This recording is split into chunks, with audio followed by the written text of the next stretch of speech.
Isn't that a cool picture? Can you feel the heat? Does it feel like what it feels like out there right now? Maybe the kind of heat you feel when your buyers are irritated that you didn't get them the house. All right, so do you think you're going to hear anything new today? Or the same story? Same story. So I spiced it up a little bit because I get bored. I get bored of seeing how much more contraction we've had. And last month, I put some arrows in here, and I helped you determine what this was saying. I'm curious. This is the listing activity so far year to date compared to the same time frame last year. Somebody give me something they see that's odd or unusual. Low under 200,000. Say it out loud with your outside voice. The low number of listings under 200,000. Yeah, look at that difference between last year and this year. 241 versus 65. I told them. I told my clients. So the over 950 is pretty much the same. What else?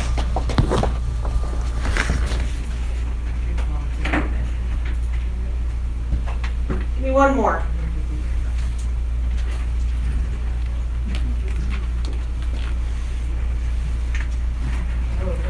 Three to four. 3 to 4.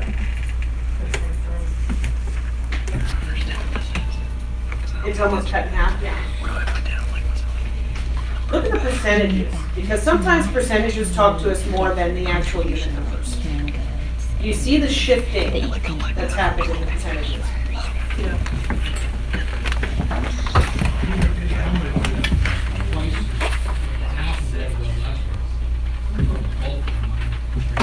Remember, this is listings. It's almost like an inverse. It's coming down from the top and down from the bottom. So we're getting more pressure in this middle section. We're seeing more listings come between 500 and 700 than anywhere else.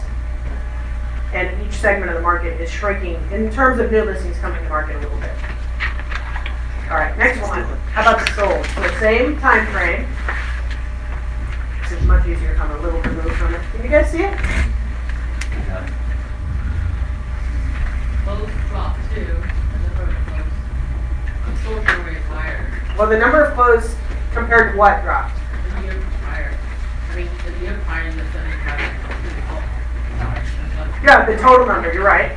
Why is that? Is it because the market has slowed down? No. Because one is left. We don't have as many homes to sell, so fewer are selling. Right? Look at the absorption rates. Do you remember we were saying how crazy the absorption rates were last year? Yeah. Look where they are this year. In every price point, the absorption rate's more. Look at the days on market. All the way up. Only 20 days on market for things over 950.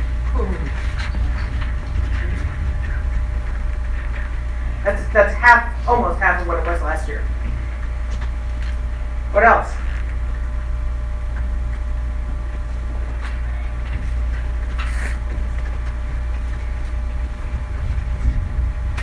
What if you put the two of them together? If I put this on one slide, you wouldn't be able to see it. The numbers would be this big. If we know what's coming in terms of listings, what the trajectory has been so far this year, what is this going to look like in the next quarter? Likely.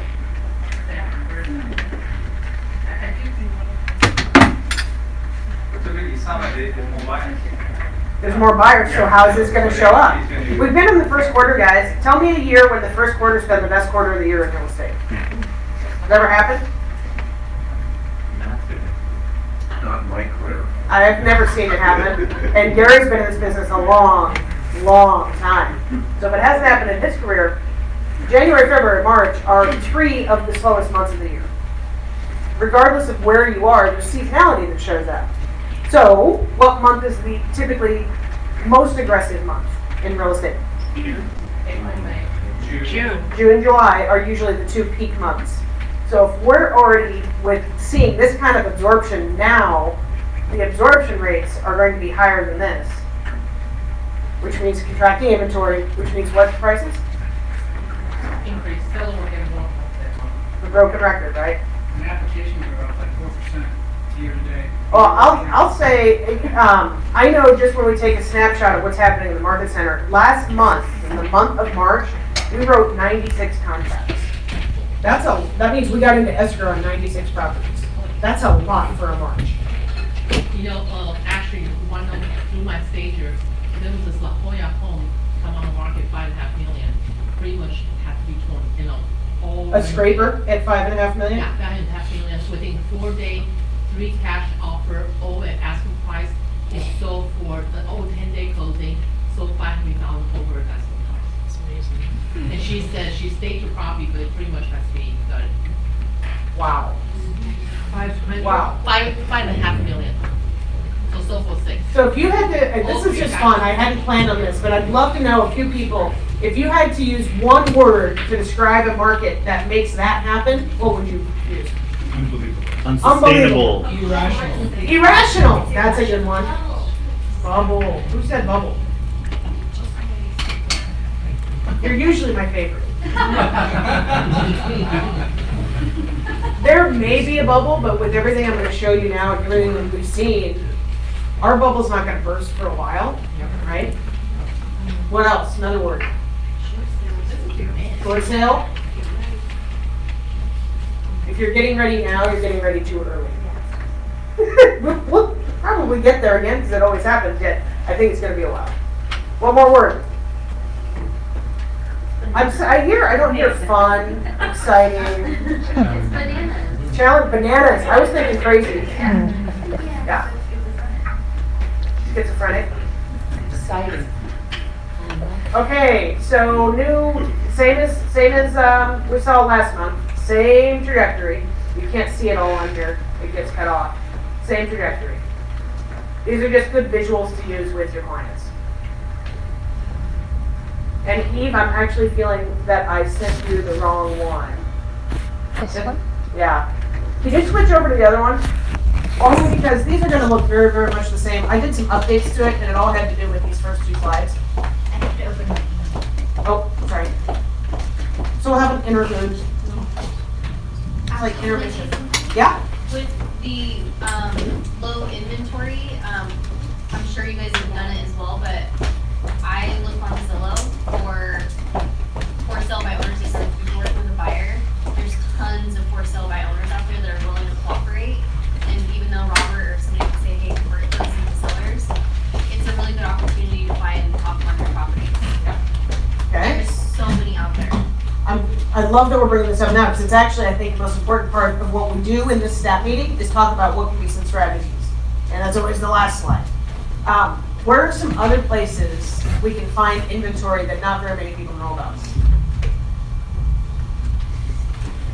I've been going to CRMLS? Yeah.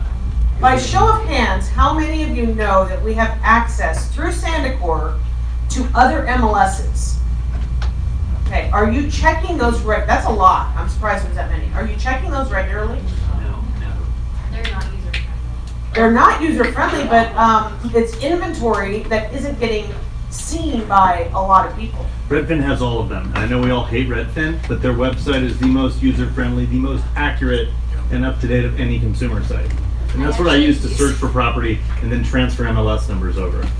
Okay? You got it open? Which slide do you It's got a lot of good sorted data on there. Really good data. Sorted by Yeah. price. You know, actually- It does. It's really good stuff. Yeah. It's too bad our Yes, MLS isn't that I think good. this is a great time to go back to our own clients, like, you know, help them in purchase in the past. Oh, for So sure. just show them this data and get listings back. Yes. Absolutely. By the way, shouldn't we always be in contact with them? Yes. Jared, what did we talk about this morning? Contacting customers. And what is your script as best as you can do it right now? The market is nuts. Who do you know that wants to sell? I've got a bunch of clients that want to buy. Well, More or less, Kinda. right? yeah. more or less. And who would you be calling? It's fear in my past clients. And how much resistance did you have to that idea? A lot. Why? I'm scared. We talked about the benefits to your buyers. Right. The benefits to you, and the actual benefit to the past client you're calling. There's a benefit there, guys. How many of you have call reluctance? You don't know what to say, you don't want to just ask. Okay. So you realize that as human beings, we want to help. How many of you get a good feeling from helping somebody? Look at the, keep your hands up. Look around. There's only one who doesn't have his hand up. So if you call and you ask your past clients in Sphere for help, don't they just kind of jump in? You're making up a story that they're not. Trust me, they will. If they like you, if they're the past clients that don't like you anymore, don't call them. Everybody else will help. Ed. And I shared earlier with Chris today, but if you guys have any kind of issues trying to find a place, and I work with renovation realty too, so I have a list of all the properties that they're working on currently, and it's not on the market yet. So if it's something where you have a buyer that's looking for something that's been a little bit updated, let me know, because I've got that list. And it's usually about 20 properties a month that they're flipping constantly, so I'll gladly share them. Great. So I'm going to skip through these fairly quickly because they're the same. The lines are the same. I'll pause when I think there's a talking point. But essentially, what's happening to the active listings? Less and less and less. This is a 3-year trend, 4-year trend actually. Pending listings, looks like the heart attack line. But for March, it's up. And sold, fairly flat. Median sales price, up. Did all these. Okay, so that months of inventory is actually down again. Listing price, or that is up. Why would the sales price list price ratio be up? What's causing that? The buyers are escalating it. Okay, how many of you have had a situation, either you were representing the seller or the buyer in a multiple offer in the last month? Which one is not? How many of you haven't had that and you just got your offer accepted without anything? John? It was in Campo. Nice, Don't go there. okay. There's someone like that for every house. No competition though. Yeah, nobody's going there. So that's what's pushing the price up, right? How many of you are using escalation clauses? Gary, you might be, what is an escalation clause? Tell us. Usually I use it in the counterpart where I say my buyer will pay this amount or $1,000 higher than any other offer up to a certain amount that you put a limit on. That way, another offer comes in higher, but your buyer would have paid that much, then they get it. What did you ask them to show you? The other offer with the neck falls out? I have asked that, I've never gotten it, and I've trusted the agents, and every time I feel like the last one, it came in lower than what my max was, our max was. Okay. And it was with an agent I didn't like. Oh. Is 1,000 enough enough to win? I don't, is it? Yeah, is everything else strong? Yeah, if everything else is strong. And that's, you call up the agent beforehand, what can I do? And you can even ask, hey, they'll tell you if they're, the PRBS says you can tell. So the interesting thing say that again, you call up the agent before. Yeah, I schmooze. This is an agent Amy and I have been in fights with. And I schmoozed him and said, hey, this is an opportunity to show each other how good we both are and how nice we are. Nice. Like It that. was. I always believe, come right out and say what's on your mind in a tactful way. That can give you the unfair advantage because how many of you have had a listing and gotten offers from agents that never contacted you? All the time. So because we're really good professionals, we may not realize we're competing with those agents. So a simple couple phone calls on the front end can set you completely apart from anybody you're competing with. This is 8 offers, and he and I and Amy have been in battles for the last 3 years, yelling at each other. Awesome. So, Yeah. All right, so rolling 12 months, listing compared to sold. Again, we don't see much fluctuation. The biggest thing is that the absorption rate in the over 950 category is getting bigger. We're absorbing a lot more of that luxury inventory. We have, in the month of March, listed a lot more. So over the next 2 months, it'll be interesting to see how much of that gets absorbed. Listed compared to sold, rolling 12 months. And then the monthly indicators. What do I usually, this is the SDAR sheet. What do I usually tell you about it? It's tainted. That it's useless, kind of. Sometimes they're kind of funny to read. I actually think they changed writers this month because it's not as flowery as it sometimes is. They're basically saying, we just came out of the first quarter, it was hectic, it's going to be even busier going forward. That's true. There's pros and cons to that. 1 year change in all closed properties. We're down 2.7% for units behind last year because we don't have the inventory set. If we had the sellable inventory, it would obviously move. 8% increase in median sales price across all properties. That's significant. What's the sustainable increase? 4 is a 30-year trend. This is double that across all price points. So this is including our ultra luxury market. And then what's that last number? Can anybody up front read it?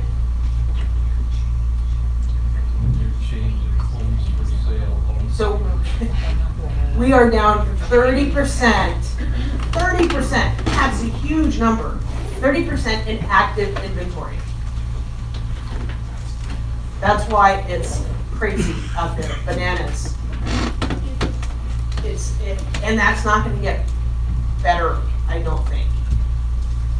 Okay, so here's what I did this month. This is what I wanted to get to.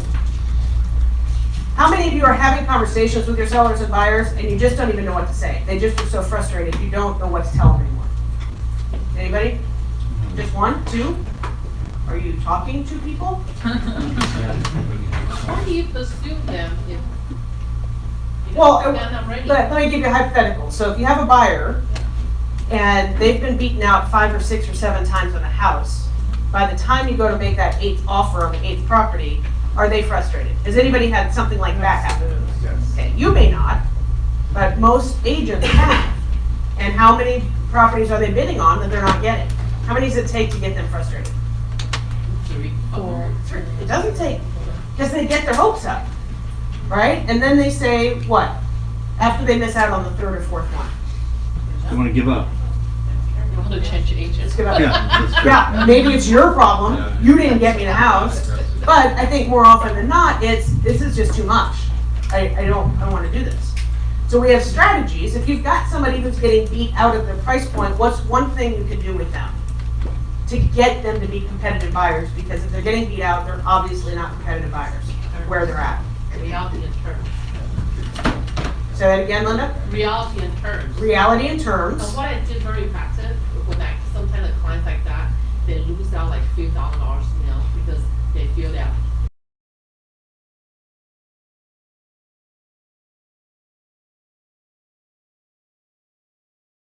and normally the next offer will get accepted. Okay, so with buyers Example, who willing. have that capacity, Yes. but how many of you have buyers that are looking at the absolute top of their price point?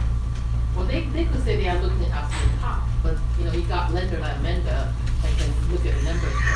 And look at it differently. Yeah, if they're pre-approved and you know they qualify for 450 and you're looking at 440 to 450, can you be competitive? Because that 450 property is going to go for how much? 475, 470. I'm gonna make a public admission right now, and I think if we're Facebook Live, this might be the place where we shouldn't be Facebook Live. John Summerfruit sent me a property last night and said, would you mind looking at this? Because I think it should be listed in the low 7s, and the client thinks it should be the high 7s. And I was still doing a lot of work on this. And I thought, no, I told you I would, and then I thought later, no, I won't. Now I will. Happen. But here's why. What's the difference between something at 725 and 775? I would say the number of offers you're gonna get. Right, exactly, and that's what I'm trying to explain to him. Well, I think you'll get offers at either price. So one of the slides here, it talks about if we can get people to price lower, obviously you'll get multiple bids and you could push that price up. My point is though, as agents, we're back to, I think in 2006, I was saying, just put a dartboard on the wall with prices all around it and throw a dart. Because we don't know how wacky some of the pricing is gonna get. I heard of one in San Diego that was listed at $475 and it sold last month for $625. You tell me as an agent how you can come up with that.